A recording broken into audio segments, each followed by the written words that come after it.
बिहार के कोने कोने में पदस्थापित बीपीएससी टीआरई 1, टीआरई 2 और टीआरई 3 के सभी शिक्षक भाइयों एवं बहनों को मेरा नमस्कार। आज बड़ा महत्वपूर्ण मुद्दा पर मैं चर्चा करने के लिए आया हूँ और महत्वपूर्ण मुद्दा ये है कि मैं पिछले 2 सालों से, जब से हम लोगों का पदस्थापन हुआ है, 2 सालों से मैं ये देख रहा हूँ कि हम सभी शिक्षकों का, विद्यालय अध्यापकों का, चाहे हम टीआरई 1 के हों, टीआरई 2 के हों या टीआरई 3 के हों, कोई भी बात रखने वाला नहीं है। पटना में कोई भी अपना बात रखने वाला नहीं है। जो लोग सरकार से बातचीत करते हैं, जो लोग सरकार के साथ तालमेल बिठा करके काम करते हैं, उनमें एक भी हमारा प्रतिनिधि नहीं है और ये बहुत दुख का विषय है और बहुत चिंता का विषय है कि कोई भी पटना में हमारी बात रखने वाला नहीं है। और जब तक कोई हमारी बात को नहीं रखेगा, जब तक कोई हमारी समस्या को नहीं रखेगा, आखिर सरकार के पास कैसे जानकारी पहुंच पाएगा। ये बहुत गंभीर मसला है और इसी मसले पर मैं बातचीत करने के लिए मेरे साथियों आज आया हूँ। कई बिहार के कोने कोने से मेरे पास कई साथियों का फोन आया, शिक्षक साथियों का, कि कुछ किया जाए इस पर। कोई सुनने वाला नहीं है हमारा, कोई हमारा बताने वाला नहीं है। बिहार के मुख्यमंत्री माननीय श्री नीतीश कुमार के प्रति तो हमारा आभार है। उन्होंने जो ऐतिहासिक काम किया है उसके लिए हम जीवन भर इसका शुक्रगुजार रहे। लेकिन एक बार जब पदस्थापन हुआ हम लोगों का और हम लोग शिक्षक बने, विद्यालय अध्यापक बने, तो अब रोजमर्रा के जीवन में हम लोगों को ढेर सारे समस्याएं आ रहे हैं और उन समस्या का समाधान होना चाहिए। लेकिन हमारी समस्या सरकार तक कैसे पहुंचेगी? सब तो हमारे विरोध में बात करने वाले वहां बैठे हुए, कोई हमारी बात कर ही नहीं रहा, कोई हमारी बात को वहां पहुंचाने वाला नहीं। तो इसी के सिलसिले में मैं कई 200 से ज्यादा शिक्षक साथियों से मैंने बात किया फोन कॉल्स के माध्यम से, और सबने ये सलाह दिया कि हम लोगों का एक ग्रुप बनाना चाहिए, हम लोगों का एक ग्रुप होना चाहिए, समूह होना चाहिए, एक संगठन होना चाहिए, जो बिंदुवार तरीके से जितने भी हमारे समस्या है उसको हम सरकार के पास पहुंचा सके। आखिर यही तो काम होता है संघ का और संगठन का। अब मैं YouTube चैनल के माध्यम से मेरे साथियों सबको मैं ये संदेश दे रहा हूं कि इस संदेश को सबसे पहले तो बिहार के कोने कोने में पहुंचाने का प्रयास करिए, जुड़ने का प्रयास करिए।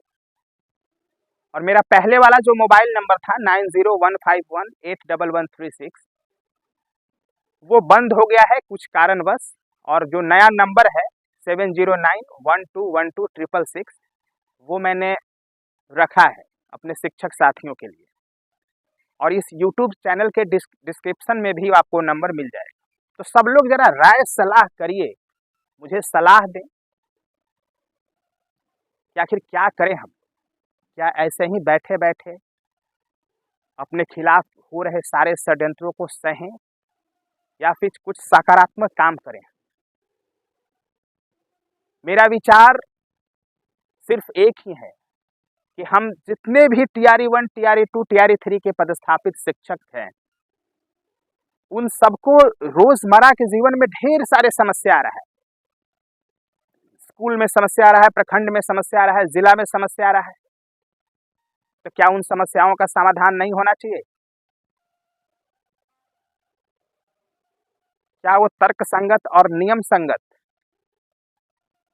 कानूनी रूप से उसका समाधान नहीं निकलना चाहिए?